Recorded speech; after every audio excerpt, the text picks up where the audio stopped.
네, 반갑습니다. 여러분들, 투자 나침반의 MBN골드 성하준 매니저입니다. 자, 오늘 역사적으로 3,400선을 넘기면서 시장의 흐름이 아주 안정적으로 잘 나오고 있죠. 아무래도 여러분들이 사상 최고치의 시장의 흐름이 나오다 보니까 아무래도 시장을 좀 기대하시는 분들도 상당히 좀 많으실 거라고 생각이 드는데요. 이렇게 사상 최고치의 흐름을 가져가는 만큼 여러분들의 종목 대응 그리고 시장 대응이 더욱더 저는 중요할 거다라고 말씀드릴 수 있을 것 같습니다. 사실 현 시점에서 3,400선을 높여놓은 상황에서 가장 중요한 건 역시나 지지선이죠. 그러니까 이 3,400선에 우리가 안착할 수 있느냐, 아니면 여기에서 단기 차익 매물로 인한 역사적 신고가 흐름 이후에 이 주가 하락세 전환이냐, 이 부분이 매우 중요할 걸로 보이는데, 사실 현 시점에서는 다시 하락 전환에 대한 가능성보다는 다시 한번 일정 구간 조정 이후에 추가 반등이 예상되는 상황이다라고 말씀드릴 수 있을 것 같습니다. 아무래도 오늘 시장의 분위기 자체가 삼성전자와 SK 하이닉스, 그러니까 반도체 관련주 위주로 지수를 끌어올렸고, 지금 관세에 대한 우려로 완성차 업체들을 비롯해 부품주들이 주가가 좀 비교적 쉬어가는 흐름들이 나오다 보니까, 만약 현 시점에 3,400선이 완성차 업체들, 그러니까 우리나라 시가총액 상위 비율을 잡고 있는 현대차와 기아까지 같이 흐름을 만들어줬다라 그러면, 여기서부터는 세론이 나오면 좀 위험할 수 있겠구나라고 싶겠지만, 지금까지 3,400선은 반도체가 만들어준 자리이고, 앞으로 완성차가 관세에 대한 우려가 어느 정도 해소가 된다라 그러면 저는 추가적으로 3,400선, 그리고 9월 말 10월에는 3,500선까지도 노려다볼 수 있는 그런 흐름이 나오지 않을까 하는 기대감이 있는 상태입니다. 그렇기 때문에 현 시점에서는 반도체 관련주에 대한 흐름들은 여러분들이 어느 정도 차익 실현에 대한 대응들을 일부 하시고, 오늘 주가의 흐름이 관세 우려로 눌려 있는 만큼 자동차라든가 자동차 부품주 또는 이제 뭐 하이브리드 부품주 이쪽으로 좀 초점을 맞추신다라 그러면 지금 소외되어 있는 업종들의 수급 빈집 처리하기에 너무나도 적절한 구간이지 않나라는 생각까지 좀 같이 덧붙여 말씀드리도록 하겠습니다.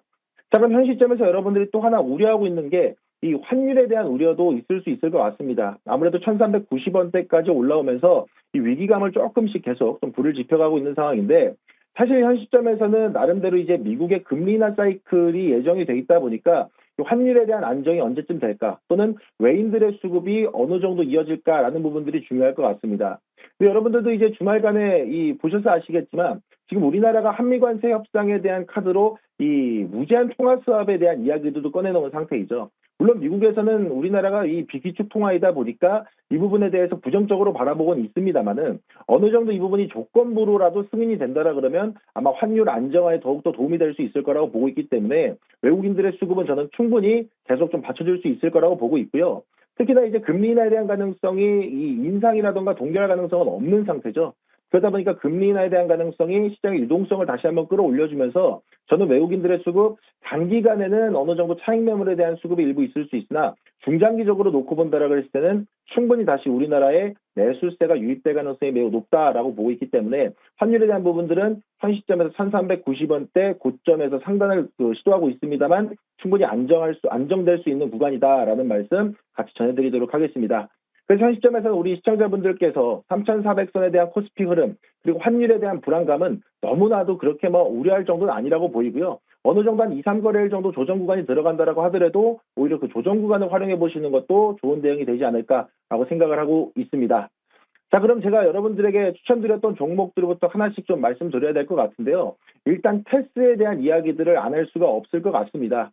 제가 여러분들에게 테스를 추천드린 지 4거래일 만에 2차 목표가까지 돌파를 해주면서 좋은 흐름이 나왔는데요. 제가 앞서 말씀드렸듯이 이 4분기 신규 공장에 대한 장비 반입 수혜가 직결될 거라고 말씀을 드렸는데, 지금부터는 반도체 관련주에 대한 부분들은 어느 정도 셀온, 그러니까 비중을 좀 조절을 한 후에 여러분들은 수익을 좀 챙겨 놓으시고 그 다음에 이제 소외업종으로 좀 초점을 돌리시는 게 맞지 않을까라는 생각이 있습니다. 그래서 현 시점에서는 테스에 대한 부분들은 여러분들 차익 실현에 대한 대응도 충분히 필요할 수 있다라고 말씀을 좀 같이 전해드려야 될 것 같고요.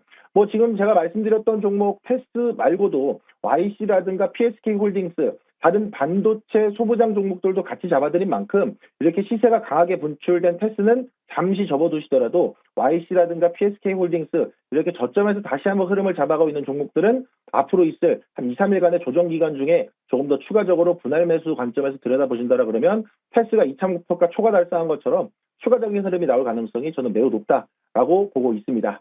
자, 그럼 현 시점에서 여러분들이 테스와 같은 이렇게 추가적인 시세 상승이 나올 수 있는 좋은 종목들이 또 뭐가 있나 기대하시는 분들이 있을 것 같아서 오늘 소개해드릴 종목은요. 코리아 FT를 보시면 좋을 것 같습니다. 제가 아까도 말씀드렸어요. 지금 시장은 반도체 관련주가 강하게 시세를 끌어안았고 완성차 업체들이 눌려있는 상황이다. 하지만 이 완성차 업체들의 눌림은 결국 관세 우려 때문이죠. 그럼 이 관세 우려로 시장에 눌려있다라 그러면 어쨌든 관세는 해결될 수밖에 없는 과제예요. 다만 그 과정에서 우리가 뭘 내주느냐가 중요하죠.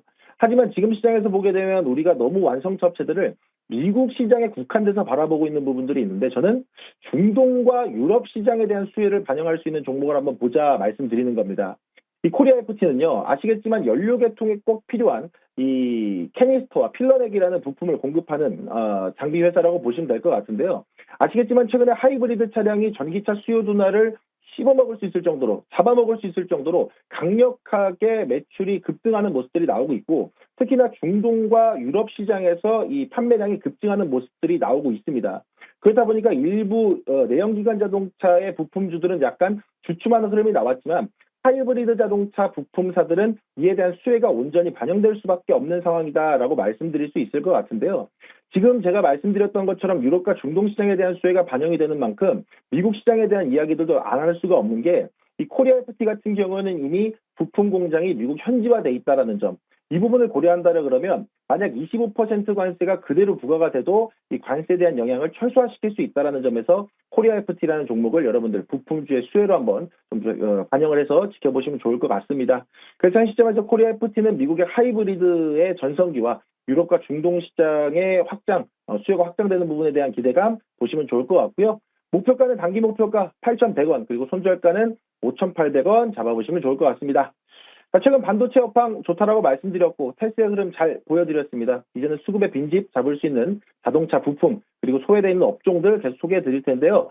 여러분들이 여기에서 제가 다 못다한 이야기들 담아가실 수 있는 시간 오늘 저녁 9시 20분 공개방송 통해서 또 풀어드리도록 할 테니까 공개방송도 함께 많은 참여 부탁드리도록 하겠습니다.